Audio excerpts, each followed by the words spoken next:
স্বাস্থ্য ভবন থেকে সিজিও কমপ্লেক্স পর্যন্ত মিছিল করে ধর্ণা তুললেন জুনিয়র ডাক্তাররা। ধর্ণা তোলার ঘোষণা বৃহস্পতিবার রাতেই করেন জুনিয়র ডাক্তারেরা। বন্যা পরিস্থিতির কথা মাথায় রেখে রাজ্যের নানান প্রান্তে ক্লিনিক খোলার কথাও জানানো হয়। এদিনই সেখানে পৌঁছতেও শুরু করেছেন জুনিয়র ডাক্তারেরা।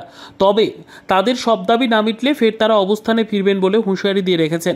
এরই মধ্যে শুক্রবারের মিছিল থেকে বারবার উঠল তিলোত্তমা হত্যার বিচারের দাবি। খানিক চাপ বাড়ল সিবিআই এর ওপরেও।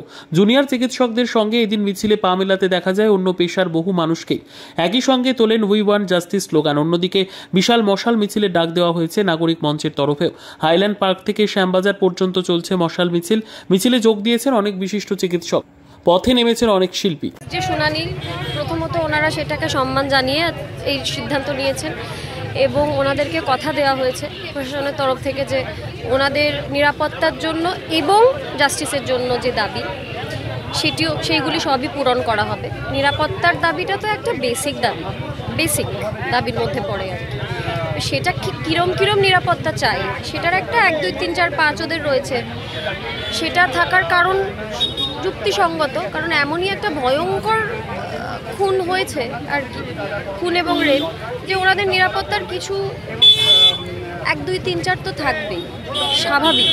যে কোনো কর্মক্ষেত্রে এমনটা হলে এমনটাই হলো, সেগুলো পূরণ করা হবে এই আশা নিয়েই ওনারা কাজে ফিরছেন। আংশিকভাবে পূরণ করা হয়েছে এবং বাকিগুলোও পূরণ করা হবে।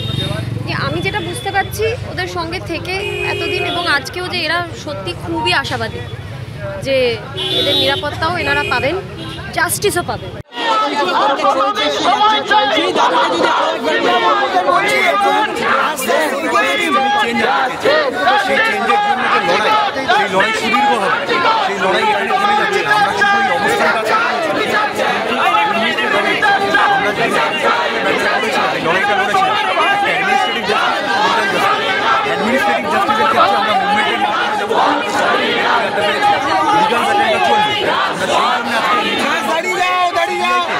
দাঁড়িয়ে যাও,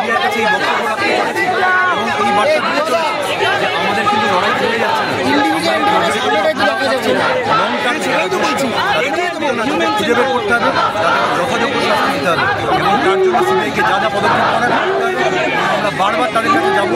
যতক্ষণ না প্রকৃত দোষী ধরা পড়ছে ততক্ষণ আমাদের আন্দোলন থামবে না, ততক্ষণ আমাদের জাস্টিসের লড়াই থামবে। আপনারা জানিয়েছেন যে আগামীকাল